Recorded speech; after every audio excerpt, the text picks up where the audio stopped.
As James exited the building, the captivating image of Orga on stage replayed in his mind. The magnetic pull towards her bewildered him, especially considering his equally beautiful and successful fiancée, Jocelyn. Deep down, he felt an inexplicable desire for Orga. Attempting to shake off these feelings, he directed the driver, "To the company, please," and promptly called Jocelyn. As she answered the call, James spoke first. "Hi, Jose. How are things going?" he greeted him. "Hon, I'm good. I missed you tons. Is everything okay?" "You sound tired," Jocelyn replied. "Yeah, all good. I had to attend Winnie's graduation. A bit exhausting, you know. She's been asking about you." I had to deflect her curiosity. "Oh, I promised her I'd be there." "Is the evening party still on?" Jocelyn inquired. "Indeed, Joss. I'm hoping to see your gorgeous face this evening. I'd want to welcome you over to my place. We're going to be apart for a while. We should spend time together. Yes, Honorable be prepared for a few surprises. Hey, I have to get moving. I'll see you tonight." "I love you," she said. "I love you too." He ended the call, yet thoughts of the young Orga lingered. On the other hand, Orga left the head office and encountered her bestie. "Orga, have you seen my bag?" "I can't find it," Maggie asked. "Yes, girl, I've got it. Ready to head home?" "I'm exhausted." Orga was more introverted than Maggie, her roommate and childhood friend, who was lively and enjoyed parties. "Come on, girl. What's there to do at home? No more assignments or projects. Plus, we can't sleep on our big day. Let's celebrate. We'll go home, get dressed, and hit the club," Maggie suggested enthusiastically. "Oh, what choice do I have?" Orga said. And they went hand in hand, happy as free birds. Orga sighed. "You know, we need to think about great companies and hunt for internships. I can't wait to see us thrive in our careers. I have already submitted my resume to the top 4 companies. I'm hoping for an interview call," Maggie shared. They chatted and laughed while waiting for a taxi. In a few minutes, the taxi arrived, and they hopped in. At the Hawkins Corporation, Nick entered the imposing building and asked the receptionist, "Is Mr. Hawkins in the office?" "Yes, sir. He's inside," she replied respectfully. He took the elevator to the top floor, housing only 2 offices, the CEO's and another for the chairman, who rarely visited. He knocked on the CEO's office and waited. "Come in, James," said a calm voice. Without looking up, James continued typing. "Speak, Nick. I'm busy." I have the information on the girl as you instructed.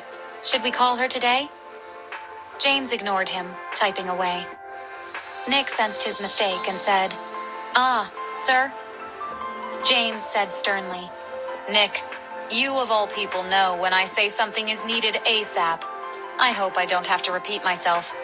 Most companies are after such talents.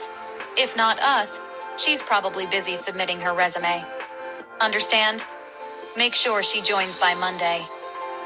James was left alone in the office. He couldn't understand why he acted like that and said, "I guess I want her for myself, not the company." "Yes, sir. Consider it done. I'll be out now." He left the office and headed to HR, musing. Why is he so upset because I didn't call this girl? This company always hires the best. What's so special about her that he's frustrated? Could it be? No. What am I even thinking? James is engaged and loves his fiancée. But something doesn't add up. He doesn't usually yell at me, so why now? Maybe he's had a bad day. "May I assist you, sir?" the HR manager asked as Nick handed over the document. "Call this number and offer her an internship in the production department. Do it immediately. It's the CEO's order." "Yes, sir. I will do it now," the HR manager said respectfully. In the taxi, Maggie continued talking, and Orga found it becoming tedious. She interrupted. "Maggie, you talk too much. Can you let me think for a minute?" Surprised, Maggie touched her mouth and said, Zip, I won't talk again, miss." But Maggie and her endless stories persisted. She added, "Baby girl, have you seen the handsome man, James Hawkins? Oh God, if he shook my hand, I might not wash it for a week. His look, his confidence when he walks, his strong demeanor. All the girls here are about to fall just by looking at him. I wonder who his girlfriend might be. But they say he's ruthless and never lets any woman touch him. But looking at him, he might be one of those guys who never takes women seriously, sleeps with them, and that's it. It ends there." Orga, who had been listening quietly, finally laughed. "Silly girl. Why waste your precious time thinking about him? He's not in your league, so stop wondering if he has a girlfriend." Maggie persisted. "Oh God. Orga, I don't know what planet you're from. You don't even think before talking. It's like you're not from this world. Baby girl, this is James Hawkins. I'd gladly be his fifth wife if he asked. That's how foolish I am." They laughed.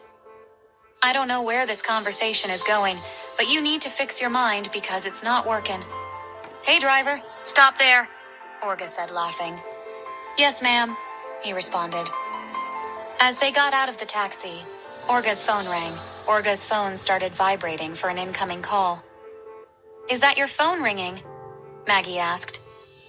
"Yeah, but I don't want to take it. I am tired." "No, you should take it. What if it's an emergency?" "Okay, let me take it, but it's a new number. Wonder who it might be." Orga answered the phone. "Yes, that's her. Yes, yes. Thank you, sir. I won't disappoint your trust. Yes." As the call ended, she screamed, "What is it, baby girl? Tell me." "Who was that, and what did he tell you?" Maggie asked curiously. "You won't believe it. Am I daydreaming or what? It's the Hawkins Corporation. They're offering me an internship and I have to start on Monday. Can you believe it? I didn't even apply." "Ah, thank you, God," she responded. "Congratulations, baby girl. I told you we were going to make it to the top. Tomorrow we're shopping for your new opportunity," Maggie said excitedly. "I think we have a lot to celebrate tonight. Let's go drink to our heart's content and dance as if nothing else matters. Tomorrow is the weekend. We'll go shopping and prepare for your first day at work," Maggie said in excitement. Orga excitedly confirmed, "Yes, girl." But when I think it over and over, it doesn't add up. Is it chance? Luck? No, none of it. It's God. I guess I have to go to church tomorrow after shopping. I have to give thanks to God. Little did she know that this blessing would haunt her for the rest of her life. Orga was such a humble, clever, and innocent girl. She only believed in God. Ever since her parents died in an accident, her grandmother has always taught her to trust God. She's been a Jesus's girl ever since she was 5. She had always prayed before doing anything. Now she believed that her efforts and God's grace were the reasons she was here, an intern of the best company in the city. Girls in their rooms were preparing for the night. The sound of the water in the shower and the beautiful voice from the bathroom echoed through the apartment. Orga sighed softly to herself. Seems like someone is enjoying the shower. "Hey, Maggie," she called her while knocking on the bathroom door. "When are you coming out? You're taking forever. Why are you so impatient? Looks like it's your first day in the nightclub, right?" Maggie asked teasingly. "Don't worry, I'm almost done," she continued her song while Orga waited outside the door. As she came out of the bathroom, Orga said, "Girl, you are such a great singer. You should make it a profession. Doing it for fun is a big waste of this talent. You might regret it later." "No, baby girl, I need money first. You know I can't just enter the music industry without money. Since you're rich before me, be ready to pay for my recordings." "Hey, come on, let's hurry up," Maggie responded. Meanwhile, at the Hawkins Corporation, James was still immersed in work when his phone rang. He took a minute and said, "Hey, Mom, how are things going there? Are you done preparing for the joyous night?" "Yes, son. We had to wait for the designer. I wanted my baby girl to look great and expensive. Now we're done with makeup.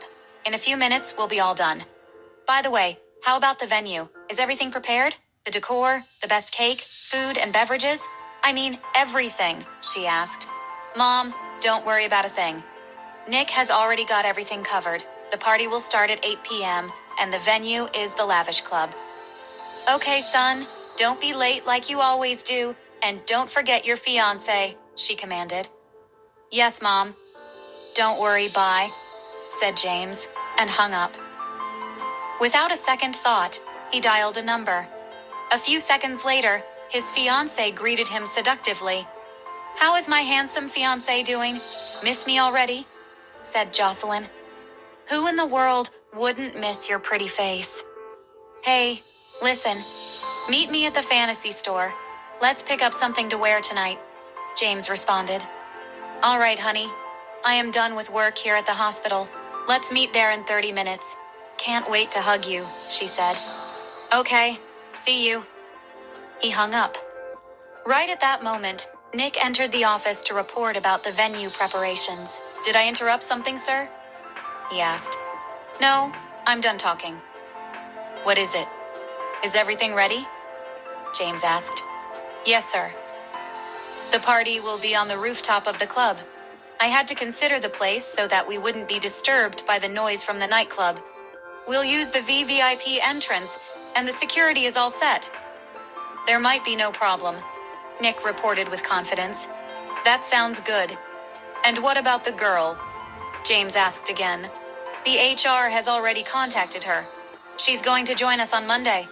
About the intern's benefits, she'll be paid as per rules. And if she catches up well in 3 months, she'll sign a contract as a permanent employee. Good. Anything else? James asked. No, sir. I'll be out, Nick responded. Tell the driver to be ready. I am heading out, and you are coming with me. You can go now, James instructed.